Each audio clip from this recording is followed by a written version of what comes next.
Hello everybody, General Discord here, and welcome to Minecraft 1.8 Pre-Release 1. This is the big 1.8 pre-release video.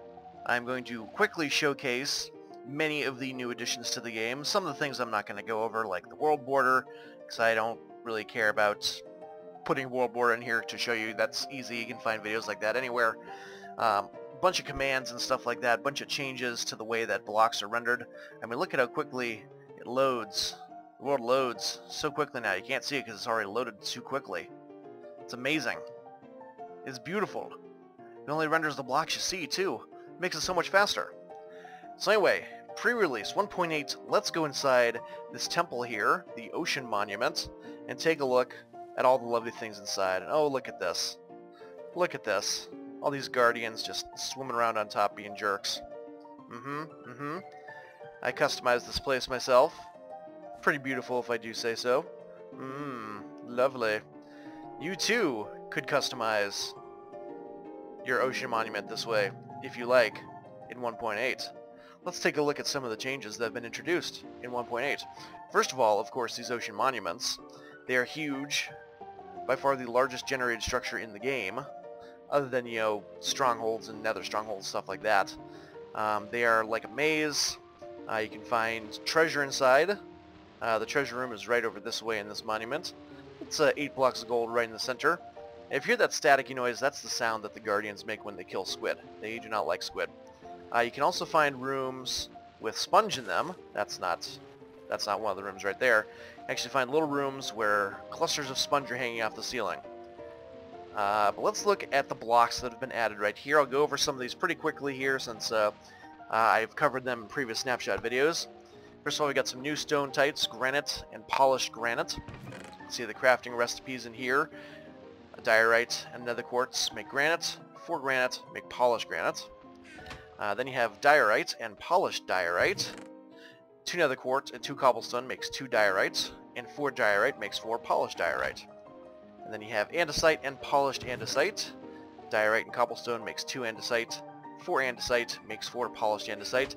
These generate naturally in the world in all biomes, so these will be really easy to find.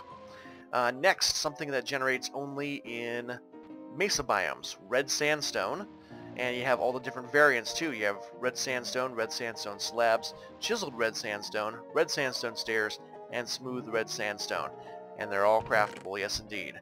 4 red sand makes 1 red sandstone, 3 red sandstones make 6 red sandstone slabs, 2 red sandstone slabs make 1 chiseled red sandstone, and of course 4 red sandstone makes 4 stairs, 6 red sandstone makes 4 stairs, and 4 red sandstones makes 4 smooth red sandstones. I never want to say the word sandstone again. Over here you can now craft mossy stone brick and mossy cobblestone. All you need is a stone brick and vines, or cobblestone and vines, and you get your block of your choice. You can also craft the circle stone brick, or the chiseled stone brick, and cracked stone brick. For chiseled stone brick, just 2 stone brick slabs gives you one of those, and then cooking stone bricks in a furnace gives you cracked stone brick. Easy peasy. Now, some of the new additions again, the sponge that is added to the game. They generate naturally here in these temples, and also certain mobs drop them. Oh, let's get rid of that noise there. We don't need that. That's a bunch of nonsense. One boss mob, as we'll talk about in a moment here, generates and drops the sponge. Basically, all you have to do is you get sponge wet, you stick it in water, dry sponge, stick it in water, you get wet sponge. And to dry it out, you just cook it in a furnace. And that can be placed in water source blocks. I cleared out this entire place using sponge. In fact, let's take a look at my statistics right here. How many times have I used certain items? Times used. Sponge. By far the most in this world right here. All 700 pieces of sponge used. Good times, good times. So yeah, it takes a lot of sponge. It's not very efficient. You could probably do it more efficiently than I did, but also new blocks, all found here in the Ocean Temple. Prismarine bricks, dark prismarine, and sea lanterns, a new light source that has a cool little animated texture, if you can see that. All craftable as well. Prismarine shards, which are dropped by the Guardian mobs we saw outside, form Prismarine, and they also form Prismarine bricks. And you can craft Dark Prismarine with shards and an ink sac. And Sea Lanterns are crafted with Prismarine shards and Prismarine crystals, which are more of a rare drop from the Guardians. So all those things are renewable and craftable. Then over here, we've got coarse dirt, which generates naturally in some biomes. This is dirt that grass cannot grow on. This is the grassless dirt. This is a new variation that can be obtained in-game by the player. It can also be crafted. All you have to do is put 2 dirt and 2 gravel in a pattern like this, and you get 4 coarse dirt. Of course, if you want to turn your coarse dirt back into regular dirt, just hoe it, and it turns right back into regular dirt.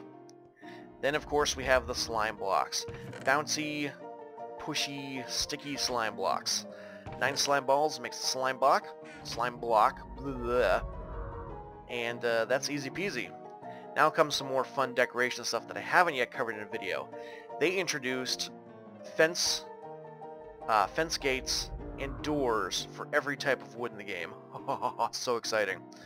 And also, the recipe for fences has changed. You now use 4 planks, like this, and sticks in the middle, and it gives you 3, which makes more sense, honestly. But you can do that for oak, for birch, for spruce, for jungle, for acacia, and for dark oak. And you get all the different types of fences that connect to each other, and they look fantastic. And then again, of course, they did it for fence gates too. Fence gates remain the same. You just use your sticks and then your planks of choice to make whatever color fence gate you want. There's no nether fence gates, unfortunately, but you know, maybe someday. Then here are the doors. Doors, oh, they look so great. They look so freaking great. Same design as before, except using the specific planks, and now you get 3 per crafting session, and they stack. So you got your oak doors, your birch doors, spruce, which I really like. I like the spruce a lot. The jungle is really nice too. The acacia is probably my favorite, and I really like the dark oak as well. Just a great job all around. Someone's flopping around and unhappy. Then iron trap doors require a redstone signal to operate. Just 6 iron ingots like this, like you would make a wooden trapdoor, get you 1 iron trapdoor. Pretty basic. Nothing really to talk about there. Aha, now we come to some more fun stuff. Armor stands. You can finally craft and place armor on stands. Oh, he's in there, I see. Lovely. You can craft armor stands. All you need is a slab, a stone slab, and 6 sticks in that formation. And that gets you an armor stand. You can place anywhere and put your armor on. You can also put mob heads on it too. Pretty cool.